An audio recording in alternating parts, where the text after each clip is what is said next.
Suaranya begitu dingin dan menusuk. Ia tahu itu bukan suara adiknya. Apakah itu suara pemain keempat yang sedari tadi ia rasakan? Angin dingin tiba-tiba berhembus saat dia terjebak dalam keheningan yang membuat ketakutan memenuhi isi kepalanya.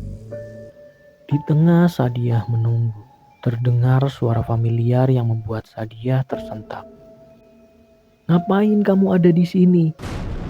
Sadia melihat Ibu Robiah, menatapnya dengan tatapan tajam. Tidak hanya Bu Robiah yang membuat Sadia kaget. Rupanya, ketiga adiknya tidak ada di sana. Jadi sedari tadi, berarti Sadia hanya sendirian di sini. Meski amarah Bu Robiah meluap-luap, Sadia hanya diam.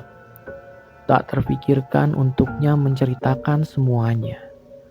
Dan ketika dia masuk ke kamar, ia melihat ketiga adiknya tertidur lelap. Termasuk Atun yang sedari tadi nampaknya tidak pernah terbangun dari ranjangnya. Hanya saja, aroma kambing itu belum juga hilang dari penciuman di hidungnya. Sejak malam itu, banyak kejadian yang terjadi. Dan rumah Sadia, suasananya sudah sangat berbeda. Namun ada satu hal yang dia ingat. Entah sejak kapan, rumahnya jadi sering dilewati oleh seseorang yang dia kenal. Safi, dukun beranak itu, kadangkala melewati rumahnya seperti sedang mengawasi. Tidak hanya itu, Atun adik bungsunya juga mulai aneh.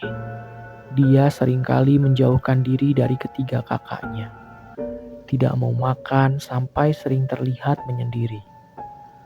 Hal ini membuat Sadia curiga. Ada yang disembunyikan oleh Atun. Puncaknya, saat Atun muntah di kamar.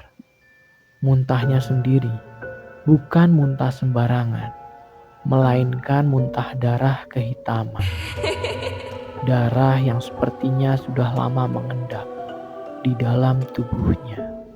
Bu Robiah yang paling khawatir, namun Pak Wanto tampak tidak peduli. Beliau masih sering pergi entah kemana dia berada.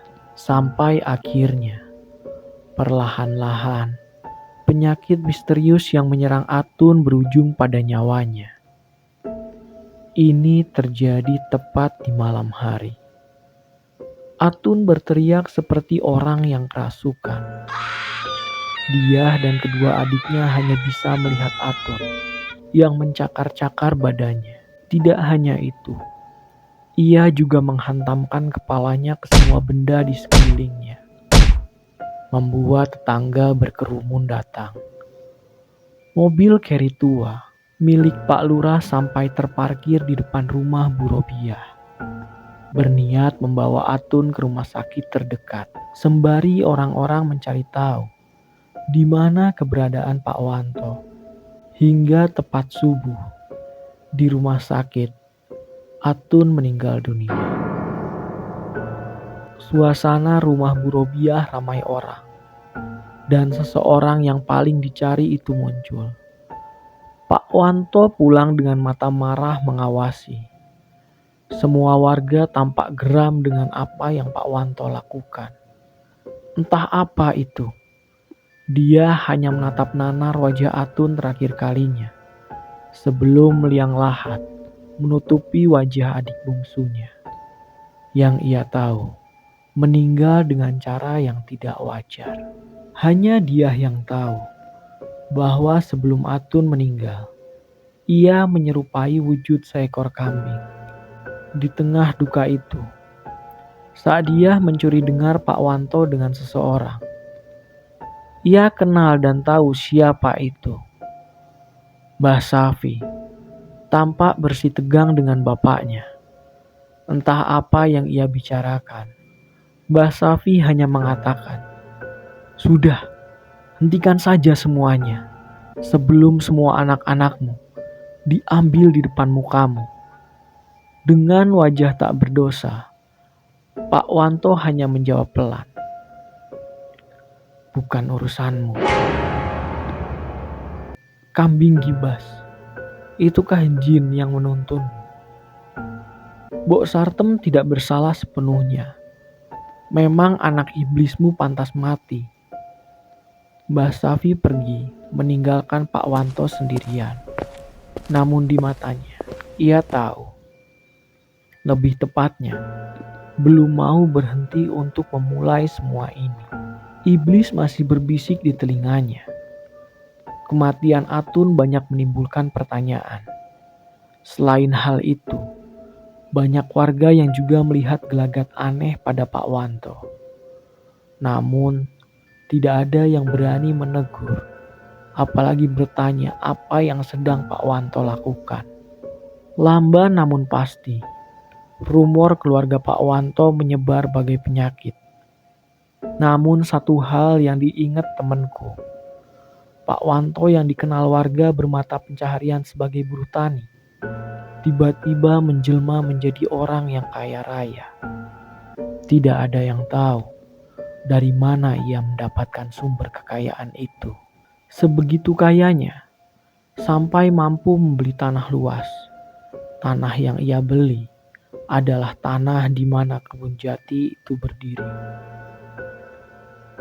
Dibangunlah rumah besar dengan 2 lantai, lengkap dengan semua tetek bengek menyerupai orang kaya baru. Sampai sini, masih tidak ada yang berani mempertanyakan dari mana sumber kekayaan itu. Mulai banyak orang membicarakan tentang pesugihan, bersekutu dengan setan, atau melakukan tindakan ilegal. Akan tetapi, tidak ada yang bisa membuktikan ucapan itu. Satu hal yang membuat warga semakin curiga. Setiap hari, di depan rumahnya, terparkir mobil mewah berbagai merek. Mobil-mobil itu berjejer di depan rumah Pak Wanto. Sampai-sampai seperti melihat pemandangan hajatan anak presiden. Tidak hanya itu, kampung ini jadi ramai oleh wajah-wajah baru yang selalu berseliweran di depan rumah Pak Wanto. Di sini, warga mulai resah dan mulai mencari tahu. Selidik demi selidik, rupanya entah sejak kapan Pak Wanto menjadi tabib yang dapat menyembuhkan berbagai penyakit dengan cara memindahkan penyakitnya ke tubuh binatang. Binatang itu adalah seekor kambing. Kambing ini khusus dan harus sesuai oleh arahan Pak Wanto. Bisa dibilang, setiap kambing memiliki ciri khas khusus dan hanya Pak Wanto yang tahu model kambing seperti apa yang harus dibawa oleh mereka yang ingin mencari jalan sembuh lewat jalur yang menurut beberapa orang dipercaya sesat. Dari sini, kita akan mulai masuk ke inti ceritanya. Cerita yang dulu sempat bikin aku penasaran dan melihat langsung lokasinya. Ada hal yang menarik.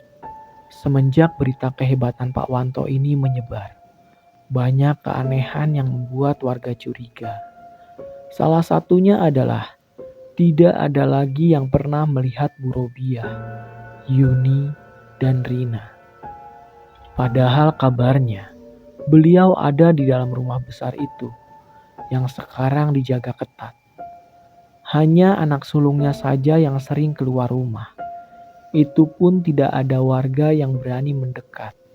Semua ini tidak lepas dari kejadian-kejadian mengerikan setiap kali bersinggungan dengan keluarga Pak Wan. Kabarnya, sesiapa yang membenci keluarga ini selalu mendapat sial. Namun, ada satu cerita yang pernah atau sempat menyebar, di mana ada warga yang tidak sengaja melihat sesuatu ketika melewati rumah Pak Wanto di malam hari. Di jendelanya, ia melihat Bu Robiah. Rambutnya panjang tergerai. Di wajahnya ia tampak memelas meminta tolong. Terlepas asli atau tidaknya cerita itu, Warga tetap merasa ngeri, seperti ada yang ganjil di rumah sebesar itu. Disinilah baru terbuka satu rahasia kecil. Konon, ada satu kamar yang tidak boleh dimasuki sembarangan orang. Bahkan, pasien-pasien Pak Wanto dilarang masuk ke sana.